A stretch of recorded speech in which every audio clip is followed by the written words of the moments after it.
सब केहू मलिया के गलिया में रंग लगावता। हमनी के किस्मत कहाँ ऐसन बा हो। अरे आवा हम लगावतनी हो।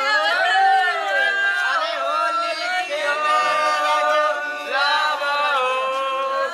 अरे मलिया होती है हो के कर हो। अरे गुंजन भैया के चल घेरा।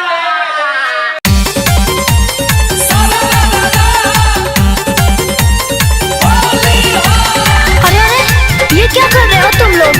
बोल दूंगी अपने बाबू से। हाँ, तुम लोग को डर नहीं लग रहा है? रुको रुको, अभी तुम लोग को पता चल जाएगा। रुको।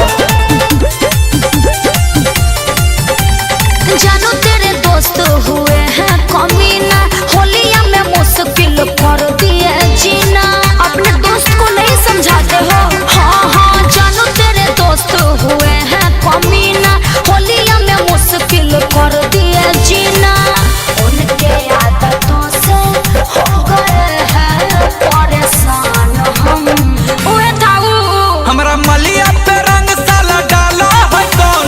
मारेंगे ज्यादा घसीटेंगे कम। हमरा मलिया पे रंग साला डाला है कौन?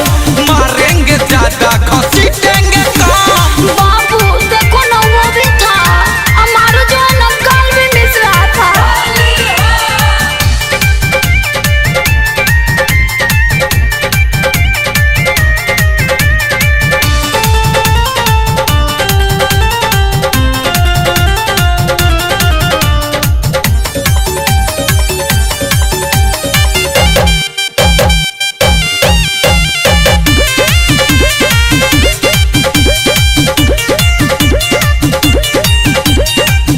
चिकन चिकन गाल का पूरा हाल किए हैं। कवना के काल मारा रात बाटे होना। सब बदमाश है, धोख के अकेले मजा खूब लिए हैं।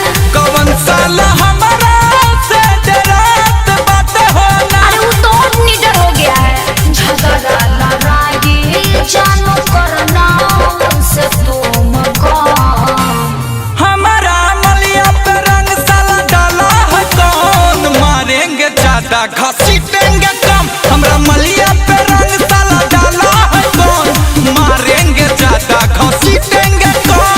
हाँ, इतना ही नहीं, ये कसम जो है ना, उल्टा सीधा बात भी बोल रहा था और ऊपर से मुंह भी दाब दिया था।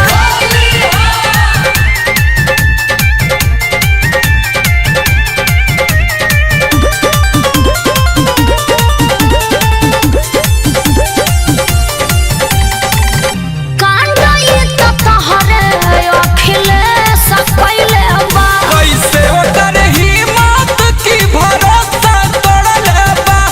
हाँ हाँ, रोशन आकाश उपजा में धोइले बा। मौत से नाता उता पाका जोड़ले बा। हाँ ठीक है कह रहे हैं। जानो गुंजन तू देखा बोला अपना दम। ये भी तो बाबू। मेरे माल पे रंग साला डाला है कौन? मारेंगे ज्यादा घसीटेंगे कम। हमरा मलिया पे रंग साला डाला है कौन? मारेंगे ज्यादा घसीटेंगे कम। भाग तोरी। हाँ अब ठीक हुआ, सब सुधर जाएगा अब।